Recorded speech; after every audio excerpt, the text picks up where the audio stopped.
Gobierno de Guatemala.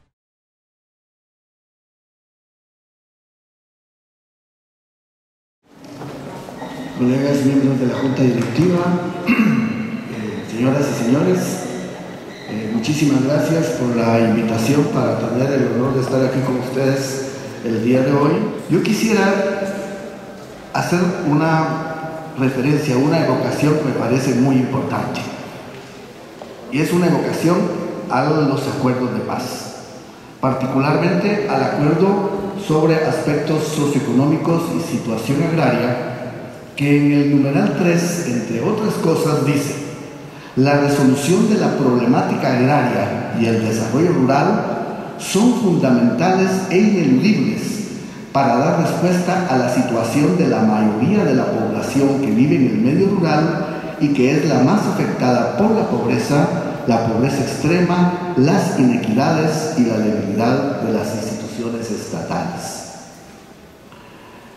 La política de desarrollo rural integral, sobre la cual me han invitado a conversar el día de hoy, está inspirada precisamente en este planteamiento contenido en los acuerdos de paz. Uno de los acuerdos más insuficientemente cumplidos es precisamente relacionado con esta temática de desarrollo rural, y me parece a mí que hay suficientes indicadores que así lo manifiestan. Pero como era algo que se preveía desde el principio del proceso de cumplimiento de los acuerdos, en la segunda reunión del grupo consultivo, que fue el grupo en que convergieron países y entidades financieras que apoyaban el cumplimiento de los acuerdos de paz, se vio que este acuerdo iba muy pobremente cumplido y que había que acelerar en este tema. Y fue así como se promovió la formulación de manera participativa de una política de desarrollo rural integral. El Sistema de Naciones Unidas y la OEA colaboraron sustancialmente en los inicios de ese proceso. Fue un proceso largo, un proceso que tuvo momentos de aceleración y momentos de desaceleración y momentos de empantanamiento, y al final, en el año 2009, se logró consensuar una política de desarrollo rural integral que, luego de consensuarse en ese espacio, se llegó al CONADUR, que es la instancia constitucionalmente facultada para formular la política de desarrollo rural de este país. Fue aprobada por el CONADUR y posteriormente fue aprobada durante el gobierno anterior mediante el Acuerdo Gubernativo 196-2009. Yo diría que esta política tiene una gran virtud, la obvia, de que es resultado de un proceso participativo sumamente prolongado, más de 10 años de negociaciones. Pero también creo que es conveniente, para ubicarla en su justa dimensión, decir que al final, cuando se da el momento de su aprobación, no todos los sectores de la sociedad guatemalteca estuvieron ahí presentes. Si se automarginaron o no, si puede haber muchas razones, pero el hecho concreto es que hubo actores importantes de la sociedad guatemalteca que no estuvieron hasta el final del proceso. Y la otra cosa es que precisamente por esa riqueza participativa que tuvo, la política, si uno la analiza con mucha objetividad, va a encontrar que en una buena parte es más declarativa que normativa.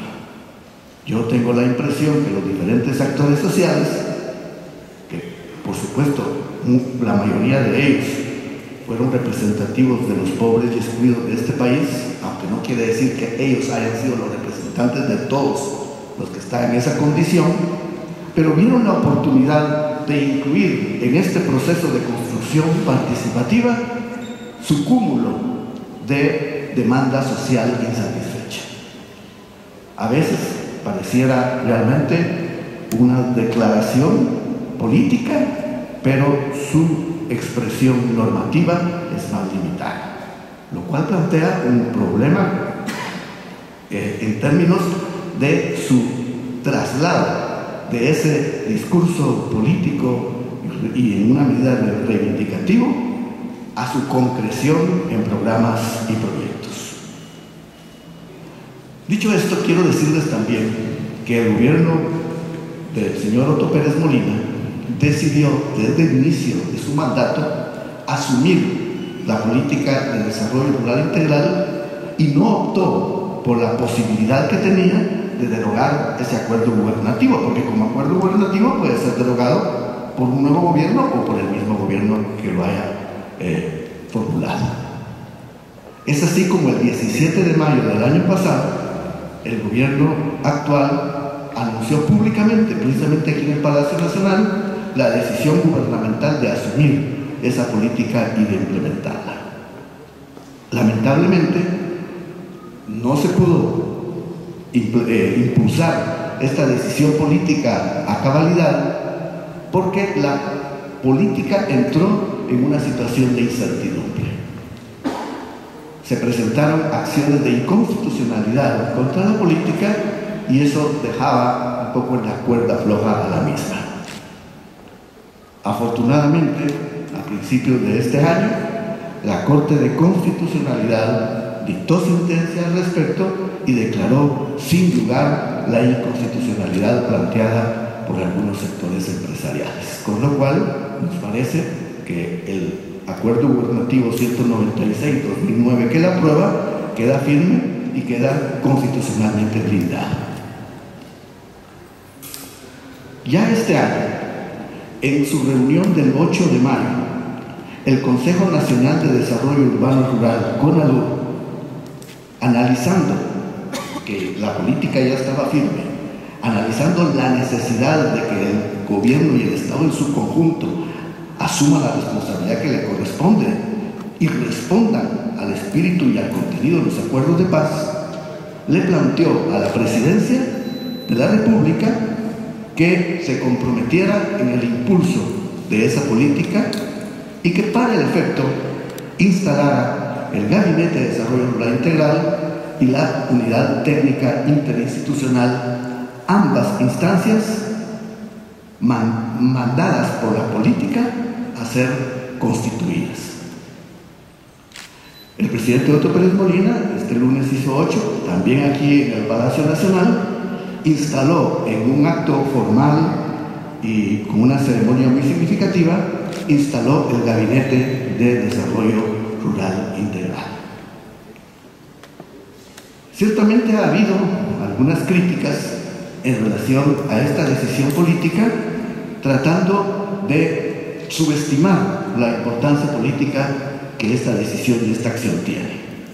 Porque efectivamente ha habido otras iniciativas de instauración de gabinetes o de instancias en el pasado que se han quedado simplemente en ese acto formal de construcción, entre comillas, de institucionalidad. Sin embargo, incluso algunos de los sectores que han criticado esa decisión han estado demandando por mucho tiempo que la política se asuma y se implemente. Y la política lo que manda como primer paso es la instalación del gabinete. Manda la instalación de la unidad técnica y manda la construcción, la formulación de un plan que permita implementar la política. O sea, el gobierno está respondiendo a lo que dice la política y de alguna manera también está respondiendo a la demanda de diversos sectores que han dicho que la política se debe de implementar. Pero otro elemento, la institucionalidad, colegas, no es un fin en sí misma. La institucionalidad cualquiera tiene carácter instrumental, está en función de un propósito. Depende de lo que se quiera hacer, así es el instrumento que se tiene que construir. En este caso, no se constituye un gabinete por la institucionalidad misma. En este caso, se constituye una institucionalidad, se empieza a construir una institucionalidad en función de implementar un contenido. Y el contenido es la política de desarrollo rural integral. Por consiguiente, no es la construcción o la instauración de la institucionalidad por la institucionalidad misma y ahí agotado el proceso.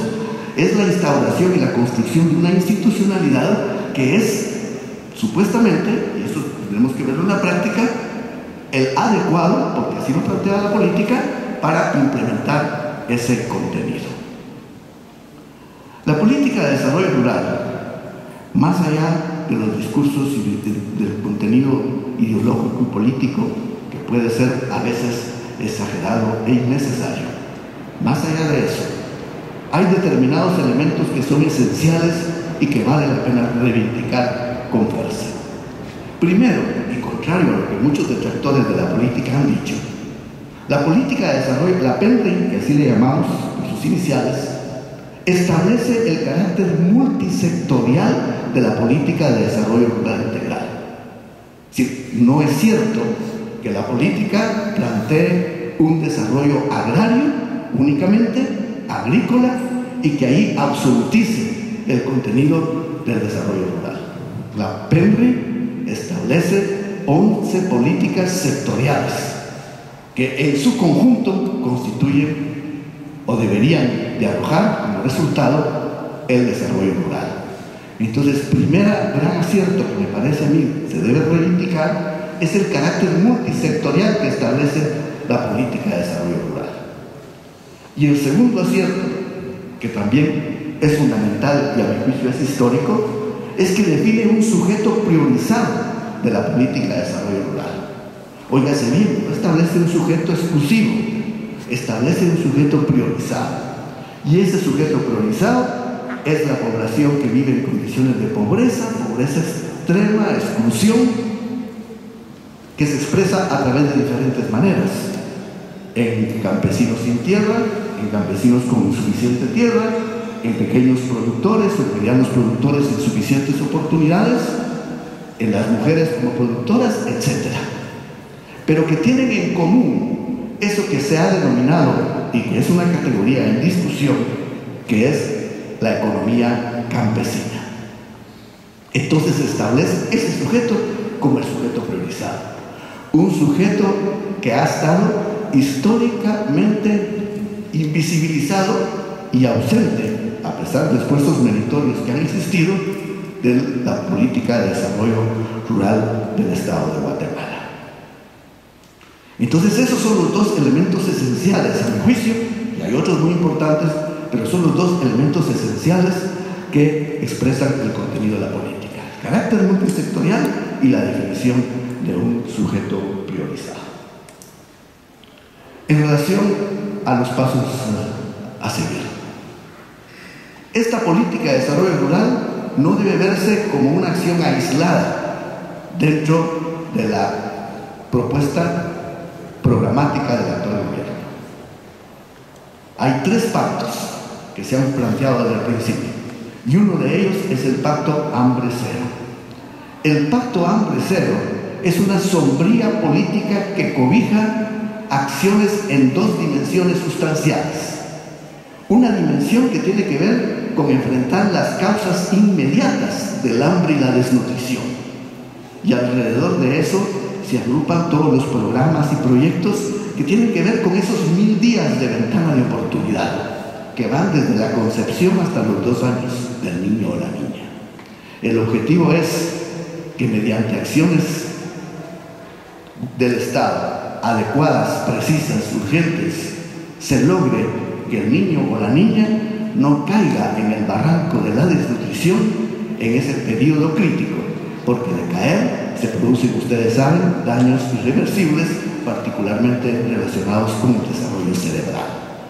Esa es la primera dimensión, y eso implica crear conciencia en la ciudadanía y en la población en relación al problema y en la responsabilidad enfrentada.